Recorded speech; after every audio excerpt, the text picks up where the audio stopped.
کرتا ہے۔ مبشر قدوسی تیری توصیف و ثنا کرتا ہے،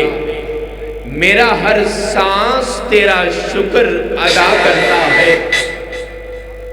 میرے مولا تیرے سامنے میری جھکتی ہوئی پیشانی سے، میرے مولا تیرے سامنے میری جھکتی ہوئی پیشانی سے میری ہر بات کا آغاز ہوا کرتا ہے، اور بڑا ناداں ہے تجھ کو دور سمجھنے والا، اور بڑا ناداں ہے تجھ کو دور سمجھنے والا، تو اپنی قدرت میں رگ جاں سے قریب رہا کرتا ہے۔ آج کی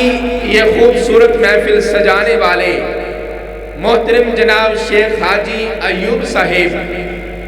شیخ فاروق صاحب، شیخ عبدالرؤف صاحب اور شیخ شہباز صاحب اور ہمارے محترم بھائی اسد عظیم صاحب، اللہ تعالیٰ ہر ایک کی محنت کاوش کو قبول فرمائے۔ اور میں گفتگو کے لیے دعوت دیتا ہوں ہمارے اس علاقہ کے خطیب جناب حضرت مولانا قاری شعیب صاحب۔ الحمد لله نحمده ونستعينه ونستغفره ونعوذ بالله من شرور أنفسنا وسيئات أعمالنا،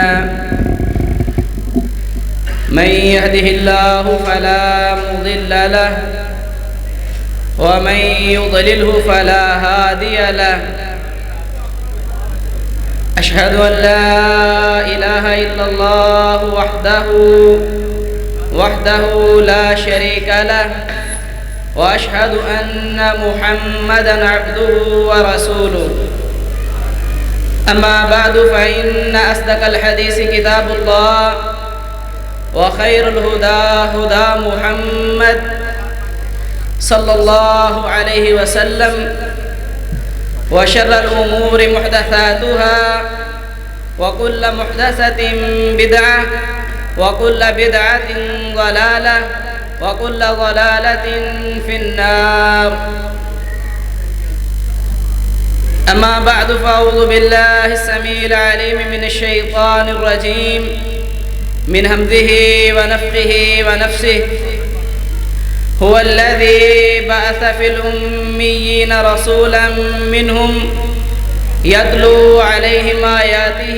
ويزكيهم ويعلمهم الكتاب والحكمة وإن كانوا من قبل لفي ضلال مبين، وآخرين منهم لما يلحقوا بهم وهو العزيز الحكيم. ذلك فضل الله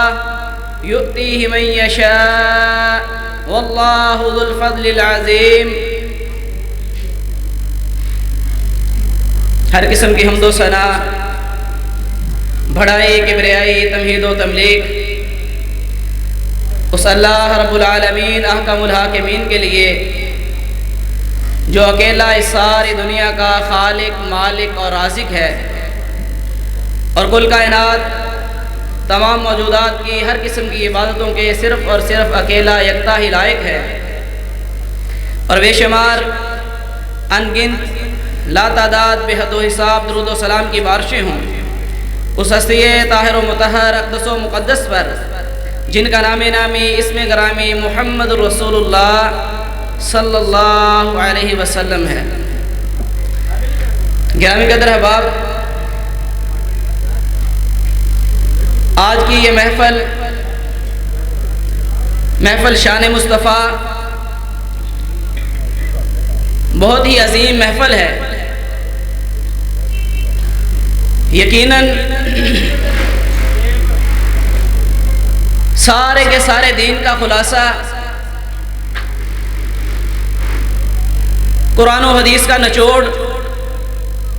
وہ شان مصطفیٰ ہی ہے۔ ہمارے سارے دین کا خلاصہ وہ اسوہ رسول ہے۔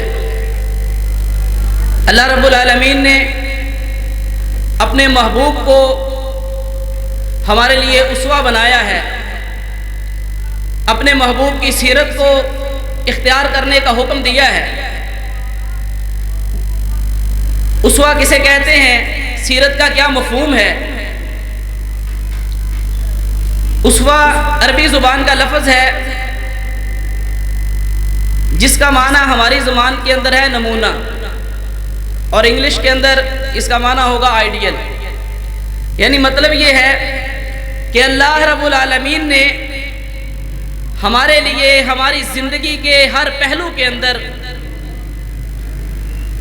زندگی کے ہر معاملہ کے اندر، ہم اپنے حساب سے اس کو دینی معاملات کہیں یا دنیاوی معاملات کہیں، اس کے لیے ہمارے لیے اسوہ، آئیڈیل اور نمونہ اپنے آخری نبی محمد الرسول اللہ صلی اللہ علیہ وسلم کو بنایا ہے۔ اس کا مطلب یہ ہے کہ ہم نے اپنی زندگی کا کوئی عمل کرنا ہو، نماز ادا کرنی ہو، روزہ رکھنا ہو یا حج کرنا ہو، یا اپنے مال کی زکوٰۃ نکالنی ہو، تو اس سے پہلے مجھے دیکھنا ہوگا کہ میرے نبی کا قیام کیسا تھا، میرے نبی رکوع کیسے کرتے تھے، میرے نبی سجدہ کیسے کرتے تھے، تشہد کے اندر کیسے بیٹھتے تھے، تشہد سے کیسے اٹھتے تھے، میرے نبی روزہ کس وقت رکھتے تھے، روزہ رکھنے کے اندر کن چیزوں کا خیال رکھتے تھے، کس وقت افطار کیا کرتے تھے، زکوٰۃ کس طریقے سے کس نصاب سے نکالتے تھے، کن کو زکوٰۃ دینی ہے، اس کے مصارف کیا ہے۔ اگر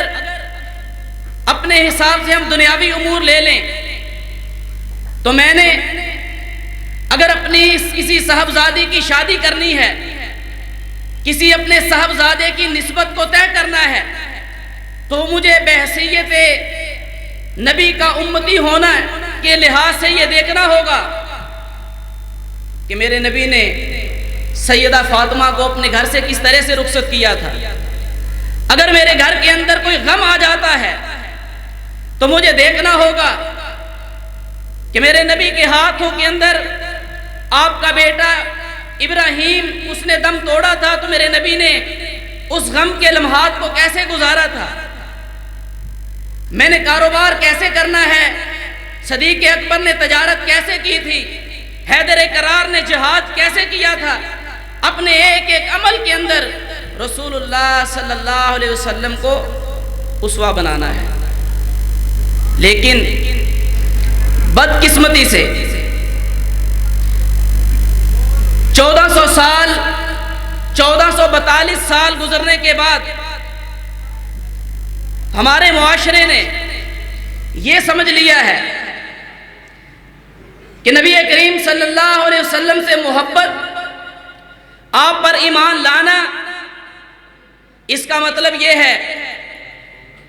کہ زندگی اپنی جس طرح سے مرضی بسر کرو، لیکن سال کے اندر ایک مرتبہ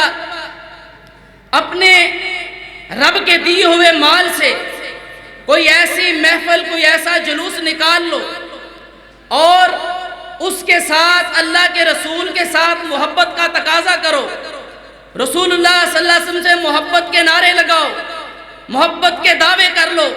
تو میں پکا اور سچا امتی بن گیا۔ آئیں آج دیکھتے ہیں قرآن و سنت کی روشنی کے اندر،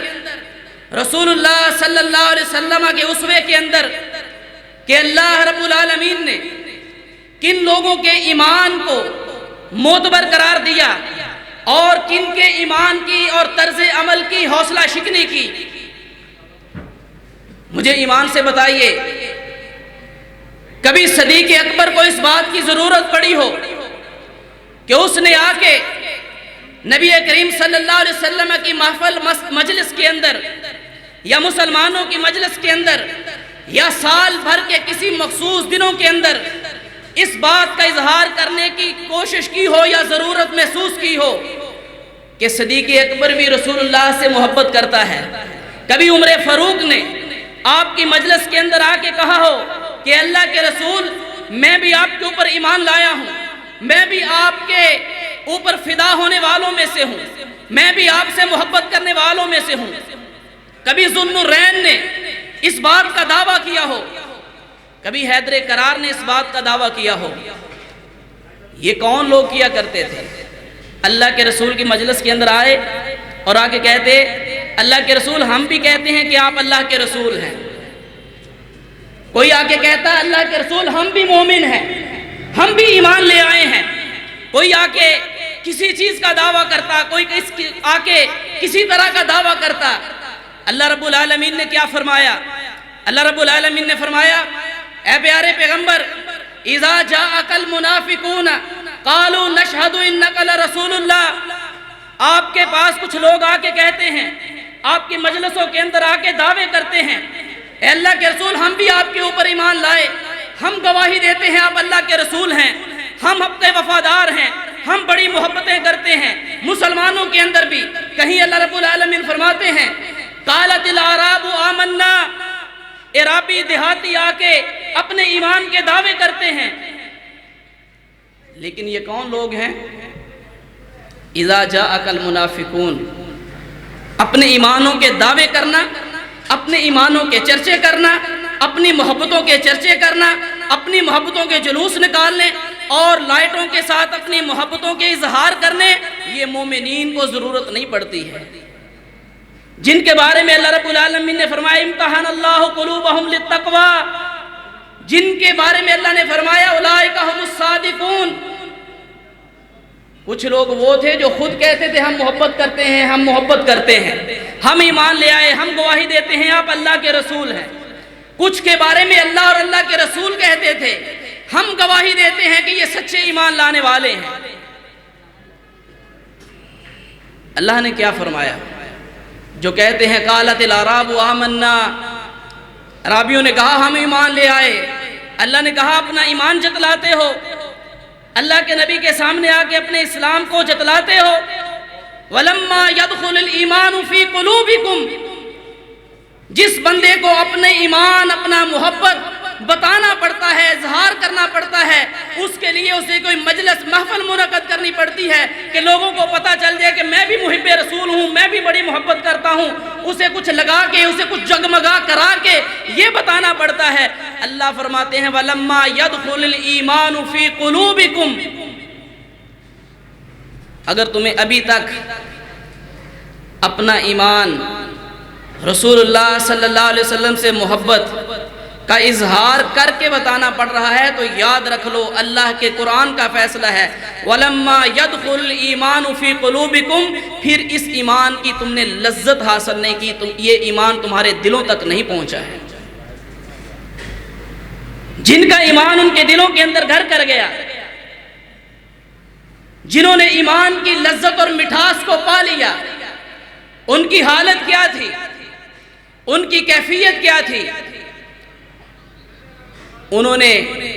اپنی نماز اللہ کے رسول والی نماز بنا لی۔ اللہ رب العالمین فرماتے ہیں ایک تو وہ گروہ تھا جو رسول اللہ صلی اللہ علیہ وسلم کی زندگی کے اندر موجود تھا، آپ پر ایمان لائے، آپ کی اتباع کی، آپ کی اطاعت کی، فرما برداری کی، اللہ کے رنگ کے اندر، محمدی رنگ کے اندر رنگے گئے۔ صبغۃ اللہ ومن احسن من اللہ صبغہ، اللہ کے رنگ کے اندر رنگے گئے۔ کس طریقے سے؟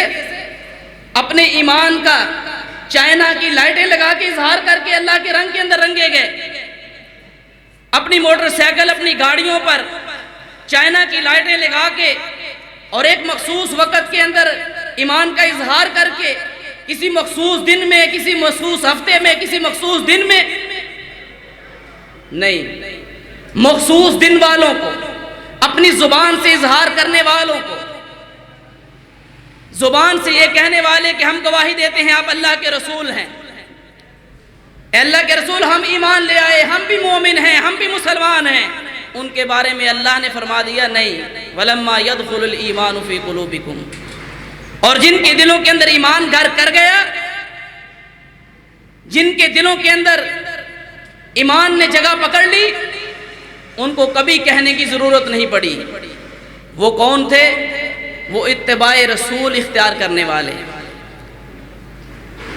جیسے اللہ رب العالمین نے اعلان فرمایا آج رسول اللہ صلی اللہ علیہ وسلم کی شان و محبت کے اندر مخصوص دنوں کے اندر خاص قسم کی سنت سے ہٹ کے محفلیں ادا کرنے والے، مخصوص انداز کے اندر ادا کرنے والے، جس قرآن مجید کی آیات سے اپنے موضوعات کا آغاز کرتے ہیں، ان کے اندر اللہ رب العالمین نے رسول اللہ صلی اللہ علیہ وسلم کی اصل رحمت ہونا، اللہ کا فضل ہونا، احسان عظیم ہونا، اس کا سبب کیا بیان کیا؟ کہا لَقَدْ مَنَّ اللَّهُ عَلَى الْمُؤْمِنِينَ إِذْ بَعَثَ فِيهِمْ رَسُولًا مِّنْ أَنفُسِهِمْ۔ اللہ نے مومنین کے اوپر احسان عظیم کیا کہ ان کے اندر اپنے محبوب آخری رسول محمد رسول اللہ صلی اللہ علیہ وسلم کو مبعوث فرمایا۔ وہ اللہ کی رحمت کیا تھی؟ اللہ کا انسانیت کے اوپر احسان عظیم کیا تھا؟ وہ اللہ کا فضل کیا تھا؟ وہ خوشی کون سی تھی جو خوشی کو لے کے تمہیں خوش ہونا چاہیے تھا؟ جس خوشی کی لذت تمہیں اپنی پوری زندگی ایمان لانے کے بعد مرتے دم تک محسوس کرنی چاہیے تھی، وہ یہ تھی کہ اللہ نے اپنے پیغمبر کو یہ پیغام دے کے بھیجا تھا، یتلو علیہم آیاتہ ویزکیہم۔ وہ پیغمبر اس نے آ کے اللہ کی آیات تمہارے اوپر تلاوت کی اور اس کے ساتھ تمہاری تزکیہ، تمہاری پاکی کی، تمہاری تطہیر کی، تمہارا تزکیہ کیا، اور اللہ کی آیتیں پڑھ پڑھ کے اللہ رب العالمین کے فرمان تمہارے اوپر پڑھ پڑھ کے تمہاری پکیزگی کر کے تمہیں اس منہج کے اوپر چلا دیا۔ وَيُعَلِّمُهُمُ الْكِتَابَ وَالْحِكْمَةَ، تمہیں اپنی کتاب اور رسول اللہ صلی اللہ علیہ وسلم کے فرمان کا دیوانہ بنا دیا، تمہیں کتاب و سنت کے اوپر چلنے والا اللہ رب العالمین نے بنا دیا۔ اور دوسرے مقام پہ فرمایا وَآخَرِينَ مِنْهُمْ لَمَّا يَلْحَقُوا بِهِمْ، ایک گروہ اپنا فرض پورا کر گیا، انہوں نے اتباع رسول کے ساتھ، اطاعت رسول کے ساتھ اللہ کے رسول کی محبت کا تقاضا پورا کر دیا، لیکن ایک گروہ اس کے بعد آئے گا وَآخَرِينَ مِنْهُمْ لَمَّا يَلْحَقُوا بِهِمْ، جو بعد میں آئیں گے، وہ جب اللہ رب العالمین کی توفیق سے اپنے رسول سے ملاقات کریں گے تو یہ اللہ کا خاص انعام اور فضل ہوگا۔ ذَلِكَ فَضْلُ اللَّهِ يُؤْتِيهِ مَن يَشَاءُ، اللہ جسے چاہے اپنا فضل عطا کر دے۔ یہ بھی وہی گروہ ہوگا جو صحابہ کرام کے منہج کے اوپر، صحابہ کرام کے طریقے کے اوپر اتباع رسول کو سینے کے اندر لگا کے، سینے کے ساتھ لگا کے، اپنے سینوں کے اندر جگہ دے کے پوری زندگی اطیع اللہ و اطیع رسول کے قانون کے اوپر چل کے اپنی زندگی بسر کریں گے، اپنے رسول سے جا کے حوض کوثر کے اوپر ملاقات کریں گے، اور پھر رسول اللہ صلی اللہ علیہ وسلم اپنے ہاتھوں سے ان کو جام کوثر پلائیں گے۔ اللہ رب العالمین ہم سب کو ان خوش نصیبوں میں سے کرے۔ اور جو لوگ اس منہج پہ نہیں چلیں گے، کتاب و سنت کے منہج پہ نہیں چلیں گے، قرآن و حدیث کے منہج پہ نہیں چلیں گے، جن کا طرز عمل یہ نہیں ہوگا کہ اگر انہوں نے نماز پڑھنی ہے تو اپنی نماز کی اصلاح کے لیے بخاری اٹھائیں، صحیح مسلم اٹھائیں، ابو داؤد اٹھائیں، نسائی اٹھائیں، ترمذی اٹھائیں، اپنی نماز دیکھیں، اگر زکوٰۃ دینی ہے تو احادیث اٹھائیں، اگر حج پہ جانا ہے تو حج کا طریقہ احادیث سے دیکھیں۔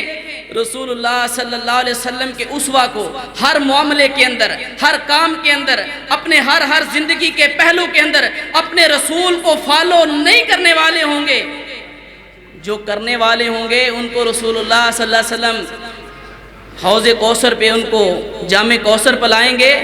اور جو اس کو فالو نہیں کرنے والے ہوں گے وہ گروہ بھی آئے گا قیامت کے دن، جن کا طرز عمل وہی پہلے لوگوں کی طرح ہوگا، بس نعرے، بس دعوے، عملی زندگی نہیں، نعرے اور دعوے صرف اور صرف ہم ایمان لے آئے، ہم مومن ہیں، ہم سب سے بڑے محبت کرنے والے ہیں، ہم سب سے بڑے محب ہیں۔ اللہ رب العالمین پردہ حائل کر دے گا، پوچھا جائے گا ان کے اور میرے درمیان پردہ کیسا؟ ان کے تو وضو کے اعضاء چمک رہے ہیں، کیا بتایا جائے گا؟ اللہ کے رسول صلی اللہ علیہ وسلم کو اللہ کے رسول صلی اللہ علیہ وسلم کو بتایا جائے گا، اے پیارے حبیب، یہ وہ لوگ تھے جنہوں نے آپ کے بعد آپ کے دین کو بدل دیا، جنہوں نے آپ کے بعد آپ کے اسوہ کو اپنایا نہیں، اپنے معاملات کے اندر آپ کو فالو نہیں کیا۔ دعویٰ تو آپ کی محبت کا، نعرے تو آپ کے عشق و محبت کے، لیکن جب بات آئی کہ اللہ کے رسول کا یہ فرمان ہے، اللہ کے رسول کا فرمان ہے نماز کے اندر ہاتھ اس جگہ پہ رکھنے ہیں، رکوع کے اندر اس طریقے سے جانا ہے، سجدہ اس طریقے سے کرنا ہے، تو اس وقت ٹال مٹول سے کام لیا۔ ہاں آپ کی بات بھی ٹھیک ہے، لیکن وہ بھی غلط نہیں ہے، یہ بات ہے وہ بات ہے، امام بھی تو دین ہی بتاتے ہیں، فقہ کے اندر بھی تو دین ہے۔ اللہ رب العالمین نے فرمایا نہیں، یا ایھا الذین آمنوا لا ترفعوا اصواتکم فوق صوت النبی، جہاں میرے نبی کی بات آ گئی پھر نہ کوئی امام کی بات چلے گی، نہ کسی قاضی کی، نہ مجتہد کی، نہ جج کی، نہ اپنی مسجد کا مولوی، نہ کوئی فقہ، نہ کوئی مذہب۔ اس وقت اللہ کے رسول کی بات اوپر ہوگی، لیکن یہاں کیا ہوگا؟ کہا جائے گا اللہ کے رسول یہ وہ لوگ ہیں، دعوے تو آپ کے ساتھ محبت کے تھے، عشق و محبت کے دعوے تو آسمان کو چھوتے تھے، لیکن ان کے پاس آپ کی سنت کا ایک بھی عمل اور طریقہ موجود نہیں تھا۔ نماز آپ والی نہیں تھی، نماز محمدی نہیں تھی، نماز کوئی اور تھی، روزہ محمدی نہیں تھا، حج محمدی نہیں تھا، ان کی شادییں، ان کے بیاہ، ان کی خوشیاں، ان کی غمیاں محمد رسول اللہ صلی اللہ علیہ وسلم والی نہیں تھی، ان کے صرف دعوے محمد رسول اللہ صلی اللہ علیہ وسلم سے محبت کے تھے۔ کیا کہا جائے گا؟ سوکن لمن غیر عبادی، مجھے زبانی دعوے نہیں چاہیے، کوئی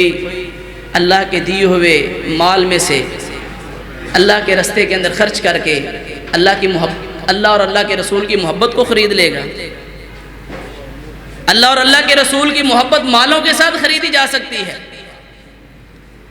سالانہ مال خرچ کر کے، محفلیں منعقد کر کے اللہ کے رسول کی محبت کو جیتا جا سکتا ہے؟ نہیں، اللہ کے رسول صلی اللہ علیہ وسلم کی اسوہ اور طریقہ کو اپنا کے چاہے پوری زندگی کے اندر اس محبت کو لبوں تک بھی نہ لایا جائے، لیکن اس محبت کا رنگ عملی طور پہ سر سے لے کے پاؤں تک نظر آئے، میرے گھر کے اندر نظر آئے، میری بہو بیٹیوں کے اندر نظر آئے، میری شادی خوشی غمی کے فنکشنوں کے اندر نظر آئے، تو میں زبان سے نہیں بھی کہوں گا تو اللہ رب العالمین علیم بذات الصدور ان باتوں کو جاننے والا ہے، وہ اپنے نبی کے اور اپنے سچے محبان کو جاننے والا ہے۔ اللہ رب العالمین سے دعا ہے کہ اللہ رب العالمین صحیح معنوں کے اندر ہمیں قرآن و سنت کے اوپر عمل کرنے والا بنا دے، رسول اللہ صلی اللہ علیہ وسلم کے ساتھ صحیح محبت کرنے والا بنا دے، اور اپنے صحابہ کرام کے ساتھ، صدیق اکبر کے ساتھ، فاروق اعظم کے ساتھ، ذو النورین کے ساتھ، حیدر قرار کے ساتھ، تمام صحابہ کرام، صحابیات، اہل بیت کے ساتھ محبت کرنے والا بنا دے، اللہ کے رسول کے اسوے پہ چلنے والا بنا دے۔ آمین وآخر دعوانا ان الحمدللہ رب العالمین۔